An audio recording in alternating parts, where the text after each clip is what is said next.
তাহলে তারা তো কইতাছে বিশুদ্ধ জল দিতেছে, জল সিদ্ধ কইরা জল ফাটায়। তাহলে এইসব জলের মধ্যে আমরা প্রায় সময় জলের মধ্যে মাছ পাই, চিংড়ি মাছ থাকে, ছোট মাছ থাকে। বাচ্চারা আর ওই মাছ লইয়া খেলাধুলা করে, মাছ জলের মধ্যে থাকে, খুবই খারাপ। সকালে জল আয় না পাইপটা দিয়ে, আমি ওই জলটার মধ্যে কি টাক টেরেছে, পাইপটা টান দিয়ে দিই, একটা সাপ ফুল্লা রয়েছে। তারপরে সবাই আইলো, দেখলো। মানে এই সাপটা কি মরা নাই?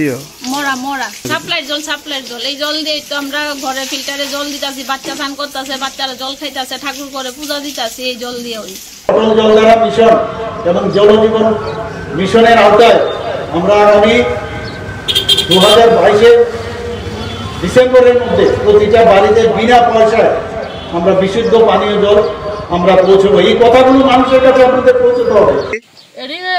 ওইয়া গেছে অনেক বছর আগে, এরপরে তারা পরে দিয়া বোর্ডের আগে দিয়া চেক করছে আমি কইছি, আমি তো ফাইভেরই শেষ হয়ে গেছি, পানির লগে দেয়া নাই, পানি কোন সময় দিব, তারা মুসকি দিয়ে আসে, মুখ পিড়িয়া আসে। তাই কই এটি হুদ স্যাম্পল করে লাভ আছে নি, পানি আইয়ে না কিছু না। প্রায় 3-4 বছর হইব না? 3-4 মন বেশি হইব। এলাকার প্রধান মেম্বার কি কইছে? এলাকার প্রধান মেম্বার কিছু কইছে না। বন্ধুরা, এই সরকার আসার পর দেশের মধ্যে সবচেয়ে তীব্র গতিতে, স্পিড গতিতে কেউ যদি জলের কানেকশন দিতে পেরেছে, আমার সুন্দরী ত্রিপুরা রাজ্য দিতে পেরেছে বন্ধু। তাই কই এটি হুদ স্যাম্পল করে লাভ আছে নি, পানি আইয়ে না কিছু না।